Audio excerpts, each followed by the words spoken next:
हमारे हमसाया मुल्क के प्राइम मिनिस्टर, भारत के प्राइम मिनिस्टर, जो कि उनका विजिट है अब अमेरिका का, उससे पहले दोनों कंट्रीज के बीच जो इंटरेक्शंस हो रहे हैं, जो विजिट्स हो रहे हैं, वो तो अपनी जगह पर, लेकिन इसके साथ साथ बहुत बड़ी बड़ी डील सामने आ रही हैं, जिसमें ड्रोन्स डील कही जा रही है। फिर इसके अलावा इसमें ये भी खबरें आ रही हैं कि जो माइक्रोन जो है वो स्पेंड कर रहा है कोई $1 बिलियन की एक चिप प्लांट के हवाले से, वो एक डील नजर आ रही है। फिर इसके अलावा असलहे की और बड़ी डील्स नजर आ रही है। तो साजिद साहब, एक ऐसा विजिट, क्या इससे पहले तो ये सोचा नहीं जा सकता था कि एक कंट्री के साथ एक विजिट से पहले इतने बहुत सारे कोई कंट्री जो है मुआहिदे कर सकता है? आप इसको कैसे देख रहे हैं? देखिए, मैं आपको एक्सप्लेन करने की कोशिश करता हूं कि इस वक्त दोनों ममालिक के अंदर क्या हो रहा है, जियोपॉलिटिकल क्या हो रहा है इस वक्त पूरी खासकर उस रीजन में भारत के हवाले से मैं थोड़ी सी बताने की कोशिश करता हूं। मैं एक तो ये बताऊंगा कि मोदी साहब जब से प्राइम मिनिस्टर बने तकरीबन हर साल आते रहे हैं, लेकिन उनका ये पहला स्टेट विजिट है।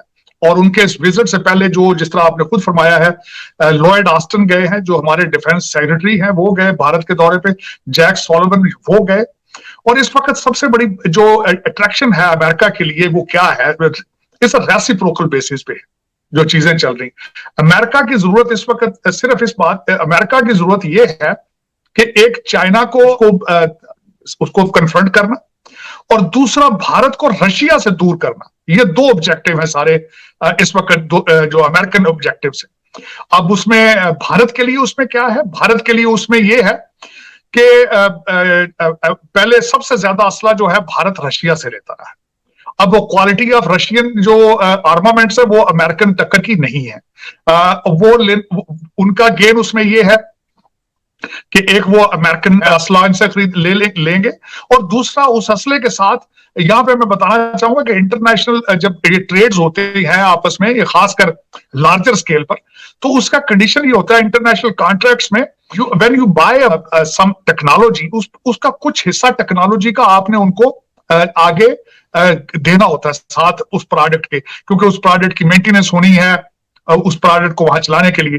तो अब वो उन पे सारी चीजें हो रही हैं। पहले अमेरिका ये कई दफा करता था, जिस तरह पाकिस्तान को F-16 दिए लेकिन टेक्नोलॉजी ट्रांसफर नहीं की। ये उस वक्त के क्वेश्चन किए जाते थे डिफेंस मिनिस्टर्स को, लेकिन वो एक्सक्यूज देते थे इधर उधर के। लेकिन मेरे ख्याल में इस वक्त जो भारत है वो they are playing very smart.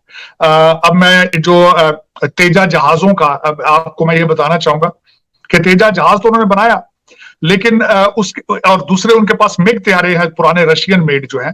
और आपने देखा होगा कि पिछली दफा जब पाकिस्तान भारत की भी कन्फ्रेंट्रेशन हुई तो उसमें भारतीय जो एयरफोर्स थी वो कमजोर नजर आती थी। तो वो उनकी अपनी कमियां पूरी करना चाहते हैं। इस वक्त दो चीजें हैं, एक तेजा जहाजों का जो इंजन वहां मैन्युफैक्चर होंगे और उसकी टेक्नोलॉजी भी ट्रांसफर होगी। दूसरी इस वक्त जो है वो चल रही है, जो सबसे ज्यादा डील होगी, $3 बिलियन के ड्रोन्स, जो 30 ड्रोन्स हैं जो पहले भारत जो है लीज लेकर चलाता था, लेकिन अब वो खरीदेंगे उनको। तो उसमें यहां पे मैं ये मिसाल देना चाहूंगा, एक खास मिसाल ये देना चाहूंगा। पिछली दफा जब चाइना ने आपस में झड़प इनकी हुई थी तो उस वक्त जीपीएस सिस्टम जो था, India was asking them to share the information with us, तो जीपीएस इंफॉर्मेशन, लेकिन उस वक्त अमेरिका ने रिफ्यूज किया था, नहीं दिया था। लेकिन अब वो बात नहीं है, they are moving more closer. तो अब वो टेक्नोलॉजीज, वो जीपीएस सिस्टम, वो ड्रोन सिस्टम, और फिर मैक्रोन की बात हम कर रहे थे कि वहां पे चिप जो है वो भी उनकी $1 बिलियन से कुछ की आगे जो मजीद बात चल रही है। और इस वक्त जो मैं समझता हूं कि अमेरिका जो है वो in a very weaker position, और वो is trying to get closer versus the Bharat. अब Bharat is playing very smart matter of fact. वो ये है, एक तो उन्होंने नेटो प्लस की जो मेंबरशिप है उसको रिफ्यूज कर दिया है, और फिर उसके बाद समझते हैं कि हमें तेल लेना है रशिया से। हमने चाइना के साथ भी हमने उस लेवल पर नहीं जाना जहां अमेरिका उनको लेके जाना चाहता है। तो इस वक्त Bharat is playing very smart. और लेकिन उनके दौरे के लिहाज से जो सबसे बड़ी बात है, अगले 3-4 अगला हफ्ता पूरे यहाँ पे बिजी होंगे। ब्लेयर हाउस में ठहरेंगे मोदी साहब, और व्हाइट हाउस के सामने एक पार्क है जिसको पूरे को बुक कर लिया गया है। वहां पे कल्चरल इवेंट्स होंगे। तकरीबन 5 से 7 हजार भारतीय निजात अमेरिकन को व्हाइट हाउस में बुलाया गया है। मैं समझता हूं कि ये हिस्ट्री में पहली दफा इस तरह हुआ है। जब पिछली दफा पोप जॉन पॉल आए थे तो तब इतने लोगों को बुलाया गया था वहां पे। उसके बाद सबसे बड़ा एक योगा एक्सरसाइज होगी न्यूयॉर्क के अंदर, वहां से वो योगा को प्रमोट करेंगे। और मैं समझता हूं कि India and US is going towards the next level. अब उसमें मैं थोड़ा सा रीजनल अपने उस तरफ जाना चाहूंगा, पाकिस्तान की तरफ। तो आपके आईएमएफ के साथ रिलेशनशिप खराब है, और दूसरी स्टेटमेंट अभी डार साहब ने दी है, और सारे लोग भी अब जियोपॉलिटिकल की बात कर रहे हैं। उन्होंने, डार साहब ने अगले दिन कहा है कि चाइना समझ चुका है कि जियोपॉलिटिकल रीजंस की वजह से IMF is not working with us. So उनका दर हकीकत उनका इशारा यही था कि we are moving towards the Chinese camp. अब चाइना हमें रेस्क्यू करेगा। यहां तक खबरें भी आ रही हैं बाहर के, शायद China will pay of the loans, and पहले भी आपके लोन्स का 30% जो शेयर है वो चाइना ओन करता है, आप यू ओ टू देम। अब उसमें सबसे बड़ी बात ये होगी, डार साहब की बातों से लग रहा है, और आपके पिछले दिनों भी आपको जो क्राइसिस थे आपको चाइना ने ही रेस्क्यू किया है। अब उसकी बात ये होगी कि China will almost take over your foreign policy. जिस तरह माजी में मैं कहता था कि आपकी फॉरेन पॉलिसी पैसा रिलेटेड होती है, अब वो उसकी ट्रू फॉर्म सामने आ जाएगी। अब उसके साथ तशवीश ये होगी कि आपको चाइना यूज करेगा अगेंस्ट इंडिया। आपके भारत के साथ अगर आप चाहेंगे भी तो रिलेशनशिप तो ठीक नहीं हो पाएंगे, जो कि आपकी इस वक्त मैं समझता हूं आपकी जरूरत है।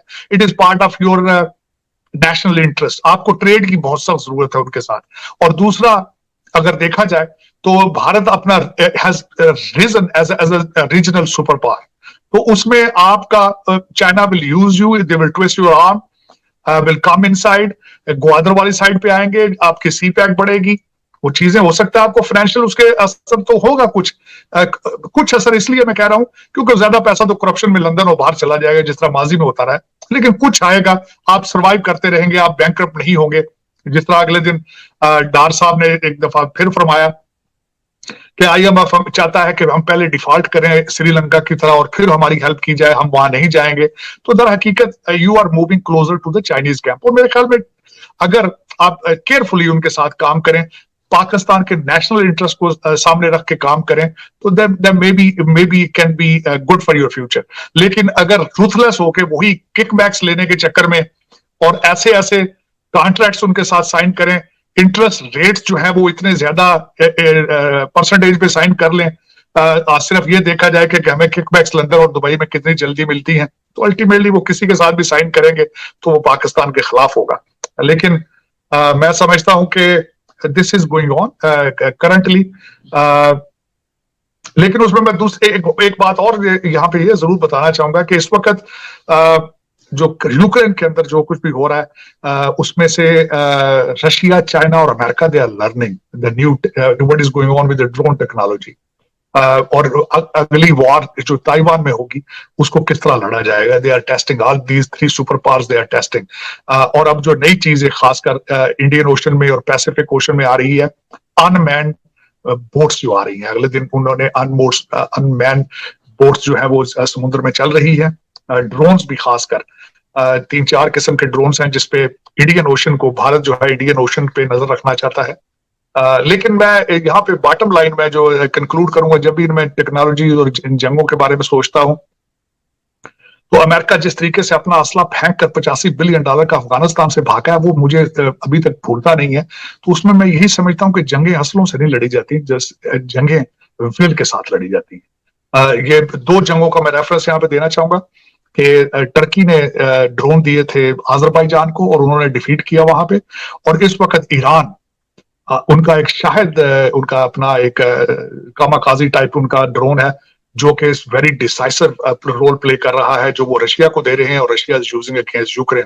और जो टर्की और ईरान अगर इस तरह की चीजें बना सकते हैं तो चीजें it's not that easy. American supremacy जो है आपने देख ही ली है कि 3-4 मुल्कों के अंदर अमेरिका गया और किस तरीके से वो वहां से जलीलो ख्वार होकर निकले हैं, जिसमें इराक की मिसाल है, लिबिया की मिसाल है, सीरिया की मिसाल है, और आखिरी मिसाल है फॉल ऑफ काबुल। मैं समझता हूं कि बच्चा फ्यूचर में जो है, मैं बल्कि अक्सर अपने अमेरिकन दोस्तों से ये पूछता हूं जो अच्छी पोजीशंस में है, तो मैं कहता हूं कि how you will justify to the State Department school and you will be warfare schools, colleges और West Point में किस तरह लोगों को जस्टिफाई अपने आने वाली नस्लों को करोगे कि हम इतनी सुपरसोनिक टेक्नोलॉजी हमारे पास, लिथियन है, इसमें बड़ी बड़ी कंपनियां हैं जो कि बनाती हैं, आप B-2 बॉम्बर है, एवाक्स बनाती हैं, आप स्पेस में जाते हैं, लेकिन आप तालिबान के सामने घुटने अपने नाक रगड़ के आए हो, आप किस तरह, हाउ विल यू जस्टिफाई?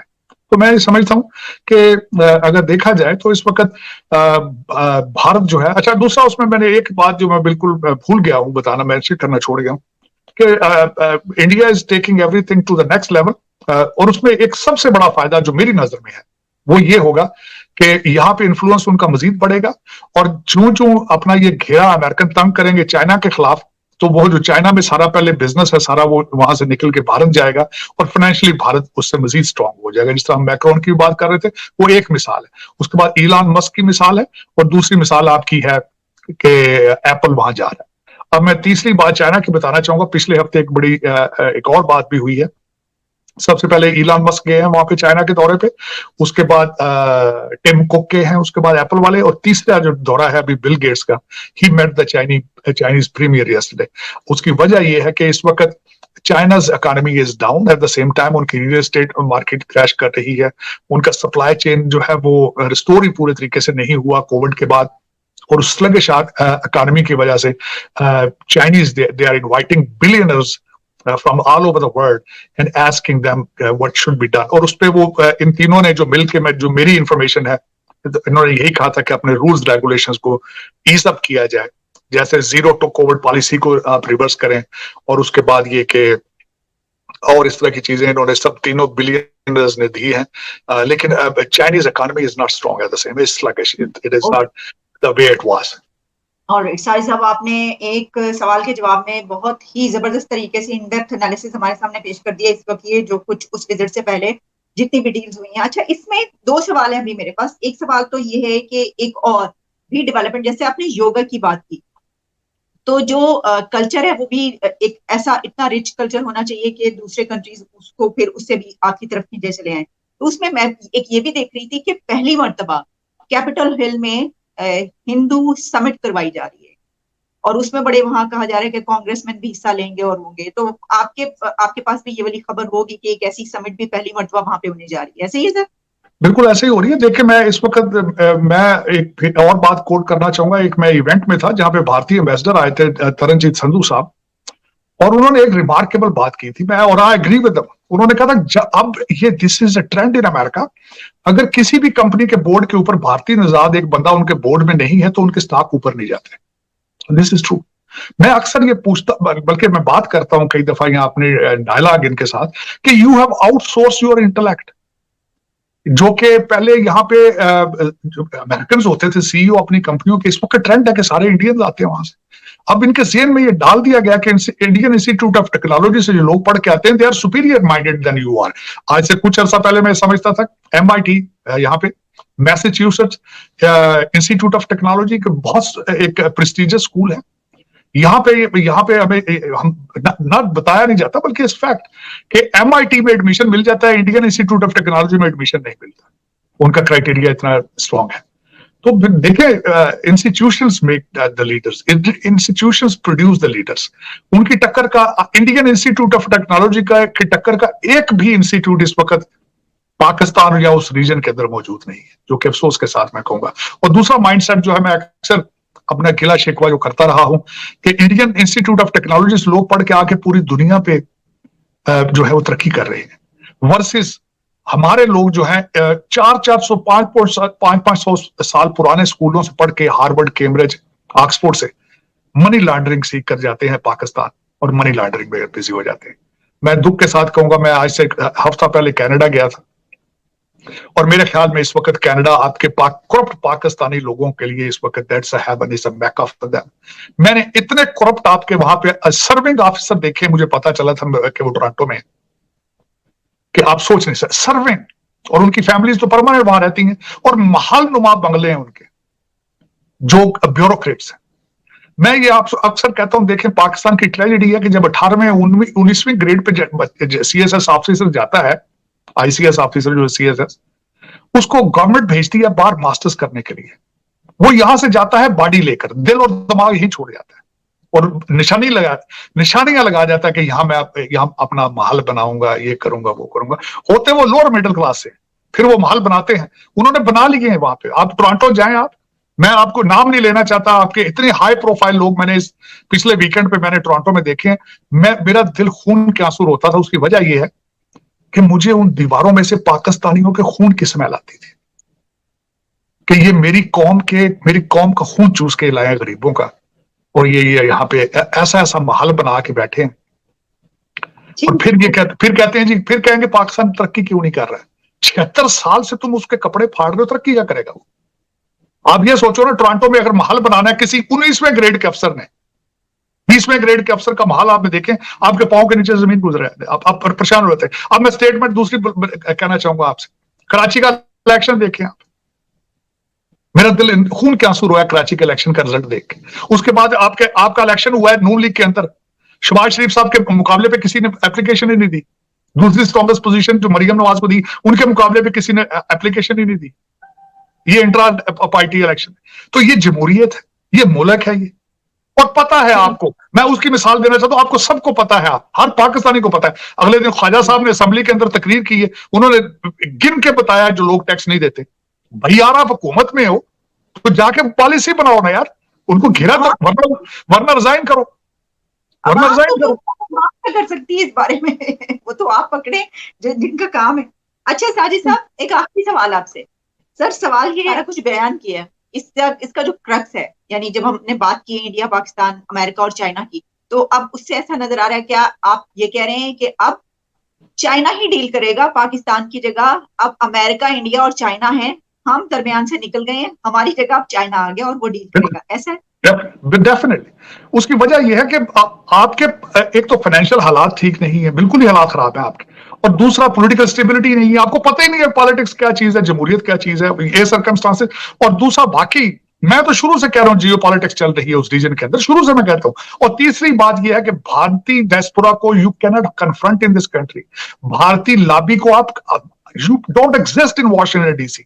पता नहीं किस मुंह से आप कहते थे कि हम IMF से लेंगे, वो लेंगे। मेरे जानने वाले लोग हैं वर्ल्ड बैंक में, IMF में, मुझे एग्जैक्टली पता है कि वहां पे भारत का कितना इन्फ्लुएंस है। और आपका इन्फ्लुएंस क्या होना है? आप you are not interested in Pakistanis, are not interested in Pakistan. आपका जो 5-6 हजार बंदा जो आपका रूलिंग एलीट है, they are not interested in Pakistan. मैंने अगले दिन आपको शायद आप ही के सेगमेंट में मैंने कहा था कि इस वक्त आपके रूलिंग एलीट के 2 ग्रुप आपस में लड़ रहे हैं। एक ग्रुप ऐसा है जो कहता है कि हम चाइना से CPEC बना के लूटना चाहते हैं, दूसरा ये चाहते हैं कि हम CPEC को रोक कर तो अपने लंदन में और अपने प्रोजेक्ट्स को कंप्लीट करेंगे। सिर्फ उन 2 ग्रुपों की आपस में लड़ाई है, कोई तीसरी चीज है ही नहीं है, कोई तीसरी चीज नहीं है। CPEC के ऊपर लड़ाई हो रही है आपकी रूलिंग एलीट की, वो जो टोरंटो वाले हैं जिनके महल यहाँ पे हैं या लंदन में जिनके महल हैं, उनकी लड़ाई आपस में। टोरंटो वालों का नाम तो बता दें जरा। नहीं, मैं उनमें से कई मेरे जानने वाले में अच्छा नहीं लगता मैं कहूं, लेकिन आपके सर्विंग, आप शॉक्ड, सर्विंग 20-20 ग्रेड के अफसर जो हैं जिनके बच्चे वहां बैठे हैं महलों के अंदर, उनको मैंने देखा, मेरा दिल दुखता है ऐसी। और मैं ये नहीं कि मैं आपके यहाँ सेगमेंट में कह रहा हूं, मैं वहां पब्लिक पूरे सोशल गैदरिंग में मैं कह के आया हूं कि this is not how Pakistan can survive, this is not how it can survive. आपने नाम नहीं लिया, लेकिन पता तो उन्हें तब भी चल जाएगा अगर उन्होंने। हाँ, पता तो चल जाएगा। आपके बड़े बड़े जुडिशरी के बड़े बड़े नाम हैं, बहुत बड़े बड़े नाम है, छोड़। लेकिन इसमें हम मैं और आप जो भी बात कर रहे हैं, कोई भी नई बात नहीं है, ये सारी लोगों को पता है। इनके हाथ में स्मार्टफोन है, इनके हाथ में इन्हें पता है। मेरा अलमिया ये है आलिया, हर बंदे को पता है प्रॉब्लम क्या है, सोल्यूशन किसी के पास नहीं, क्योंकि सोल्यूशन के लिए नेशनलिज्म चाहिए, सोल्यूशन के लिए किरदार चाहिए, सोल्यूशन के लिए शराफत चाहिए, वो इस वक्त पाकिस्तान में नापैद हो चुकी है। और कराची के इलेक्शन, आप मुझे कराची का इलेक्शन देख के बता दें वहां शराफत हुई है, किरदार चला है वहां पे। वो तो मतलब कि क्या कहें उसके ऊपर, तो यानी और ऐसा लग रहा है कि यही पैटर्न अब आगे चलेगा, ये जो कुछ हुआ है। और वो पार्टी जो दस्तूर है उसका नाम लेती है, हमने ये देखा कि यानी वो तो एक, मैं तो इसको कहती हूँ मॉरल डिफीट है ये, इस तरह जीतने का क्या फायदा। मॉरल डिफीट मुझे पीएस पार्टी की छोटी मोटी मेरे ज़हन में गूंज आई है कि हम जमहूरी पार्टी हैं, हम कुर्बानियां देते रहे हैं, हम फलां करते रहे हैं। यार किस तरीके से मुंह छुपाओगे अपना? एक मेयर की सीट के लिए आपने पूरा सियासी दांव लगा दिया हर चीज। और फिर वो लोग और वो लोग अब हट रहे हैं पीछे, जो कहते थे हम जिहाद, हम रियासत मदीना बनाएंगे, हम ये करेंगे, हम वो। यार कैसा धोखा देते हो पाकिस्तानी लोगों को यार। और ये आलिया 76 साल, यार मेरा दुख ये है कि ये 76 साल से हो रहा है, ये नई कोई चीजें नहीं कर रहे। अच्छा, फिर मैं उसमें बात में छोटी सी मिसाल देता हूं। आज मैं, आप कहते हैं ये सियासी पार्टियां, मैं तो उनको कहते हैं सियासी पार्टियां। मुझे ये बताएं, भुट्टो का नाम उतारें तो पीपल्स पार्टी का क्या रह जाता है? जीरो। अब शरीफ फैमिली को निकालें तो नून लीग खत्म है। अब तीसरा अमीरुल मोमिनीन को निकालें